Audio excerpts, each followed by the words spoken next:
Robin Williams, recognized as one of Hollywood's most beloved and admired actors, excelled in all formats. From his beginnings in stand-up comedy, he demonstrated an impressive ability to captivate and make people laugh. But what set him apart was his intensity, which caught audiences by surprise and left a lasting impression.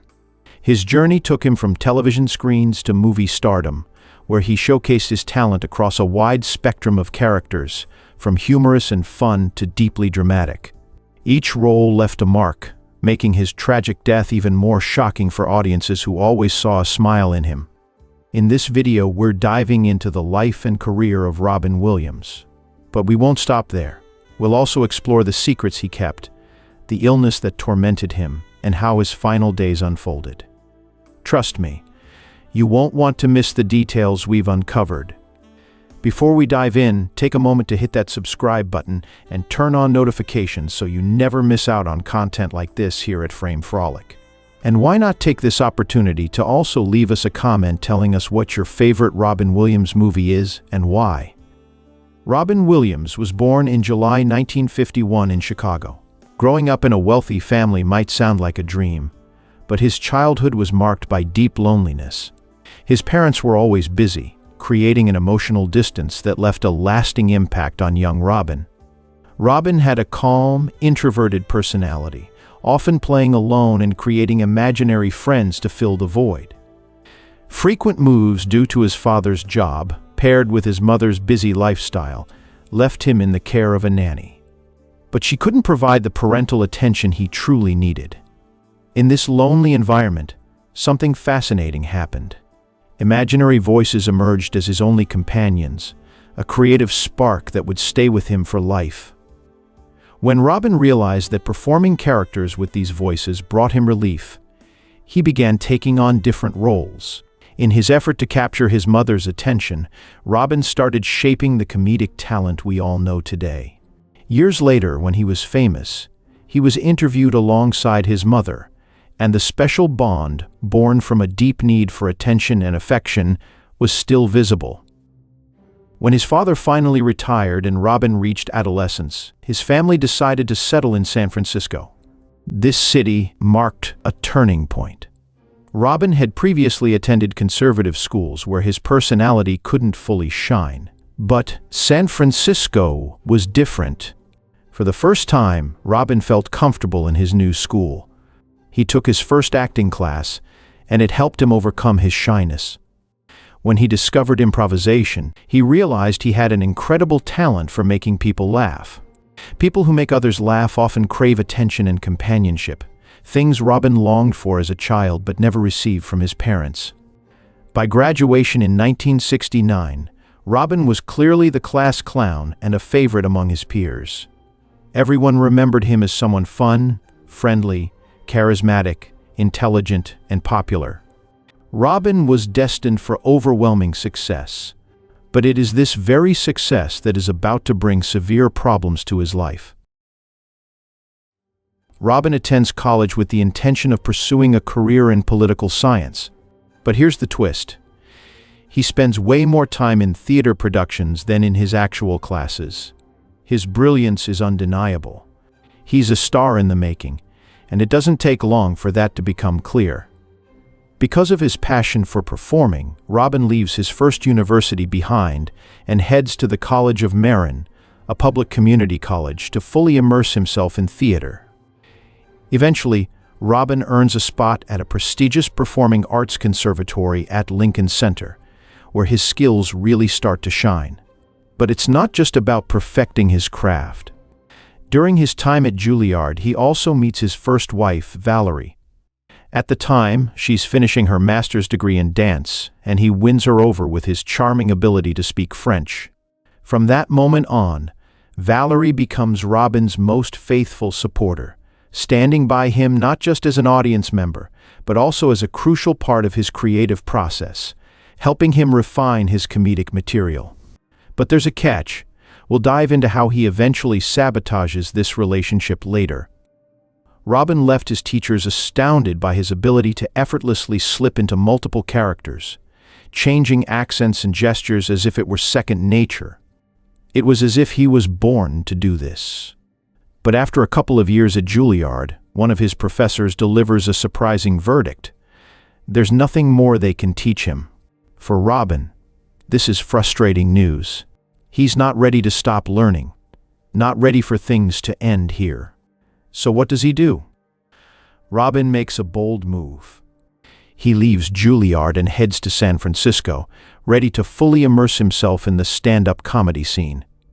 Here, he uses his body and imagination in ways that no one else does, creating a style that's uniquely his own. And because of this, his recognition steadily grows, making him one of the best comedians of the time. But here's where the story takes a turn. Despite the apparent ease with which he performs on stage, stand-up proves to be extremely stressful for Robin.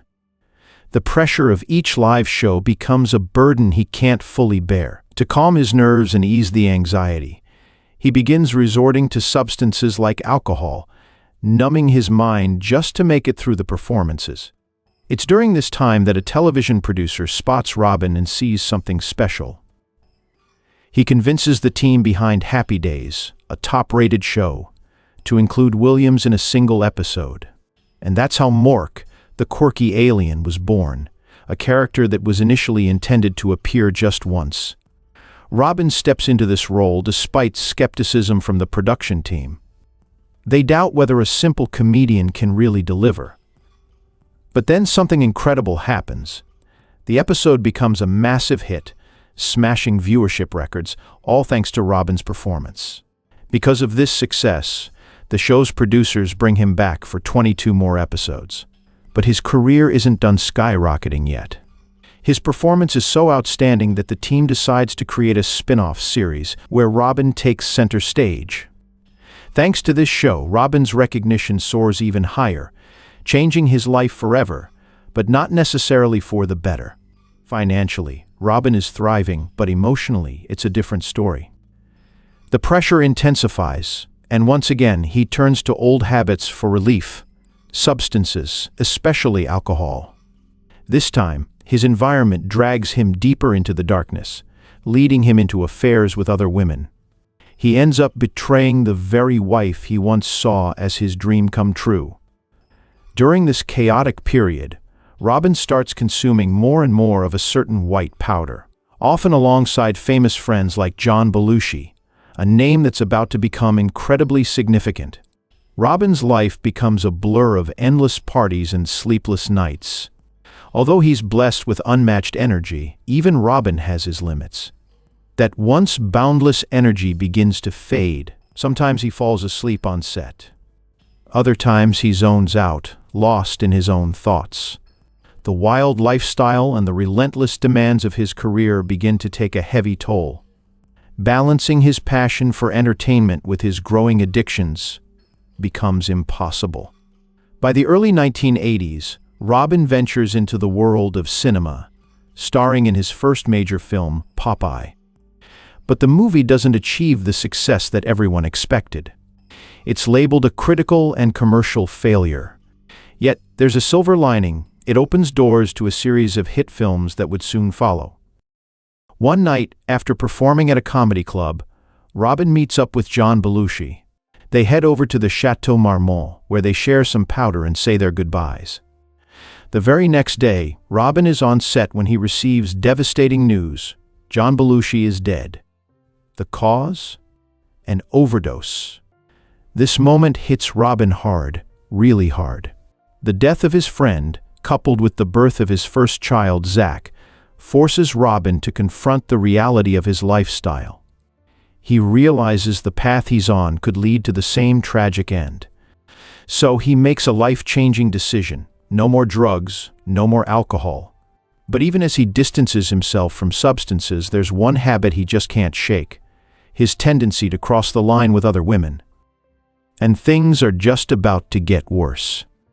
After 4 successful seasons, the ratings for Mork and Mindy start to decline, until it's finally canceled. For Robin, it feels like everything is crumbling around him. The magnitude of this failure makes him think that his career is ruined, that everything he's built is on the verge of collapse. Hollywood is devouring him. and the pressure is immense. So, Robin and his family decide to move to Northern California in search of refuge, a quiet place where they can enjoy some much-needed quality time. But, as much as Robin loves the peace, the call to make people laugh is too strong to ignore. It doesn't take long before Robin returns to the stage, this time aiming big. Thanks to the fame that television had given him, Robin manages to fill the Metropolitan Opera House in New York. Imagine it, over 3,000 people are there just to see him, marking a huge milestone in his career. Here, he showcases his skills as a stand-up comedian and reaffirms his status as one of the most versatile and talented artists of his generation. The show features Robin Williams at his absolute peak, ready to devour the industry with his endless energy, quick improvisation, and incredible talent for transforming everyday observations into laughter. The performance is a smash hit, well received by both critics and the audience. He finds his way back to the top, and this time he manages to stay clean, no substances, no alcohol. But even with his victories, there's still a dark shadow. The infidelities continue. These betrayals eventually cost Robin his marriage. Valerie had been loyal throughout the difficult years, supporting him during his battles with drugs and standing by him during his darkest moments. But Robin loses the battle against his impulses. The worst part? Valerie finds out about Robin's affairs because a waitress sues him for infecting her with genital herpes. This revelation is the breaking point for Valerie. After the divorce, Robin gets involved with a woman named Maria, the nanny of his son. Maria soon becomes an important figure in his life, transitioning into his assistant during tours. She even helps him craft his material, and it's in this environment that their relationship blossoms. Robin then hits a major milestone in his career with his first significant success in the world of cinema, the movie Good Morning, Vietnam. The role is infused with his signature joy and humor. In fact, nearly everything Robin does in that film is improvised. But even so, his performance is so powerful that it earns him an Oscar nomination. With a touch of magic back in his life, Robin starts putting some order into his personal chaos. During the next decade, Robin embraces a healthier lifestyle and fully focuses on his acting career. He appears in an impressive number of films for all ages, films that we'll always remember: Jumanji, Patch Adams, Mrs. Doubtfire, Flubber, just to name a few. But it doesn't stop there. Films like What Dreams May Come, Man of the Year, and License to Wed showcase Robin's incredible range. These performances demonstrate to the world that beyond being a brilliant comedian, Robin is an exceptional actor. He earns an Oscar nomination for his role in Dead Poets Society, and finally wins the award for his performance in Good Will Hunting. In these roles, Robin consistently plays wise characters, full of depth, with plenty of compassion and valuable advice to offer. It's thanks to these iconic performances that we remember him as a remarkable person, someone who taught us so much and moved us deeply. Maybe these are just characters, but the fact that Robin chose to portray them speaks volumes about the person he was. Someone who wanted to send a positive message to the world, even though his own personal life was far from perfect. After years of sobriety, Robin faces a harsh relapse. It starts small, just little bottles of whiskey. But within weeks, his consumption spirals into large bottles. This tragic decline pushes Maria, his second wife and mother of 2 of his 3 children, to make a heartbreaking decision. She decides to separate from Robin. She seems to realize that his entire life and career are on the brink of collapse. Trapped in paranoia due to his illness, Robin begins obsessing over all sorts of ideas. His mind is in a constant loop of fear and anxiety. On the heartbreaking morning of August 11, 2014, they found Williams hanging over the bed. He was 63 years old.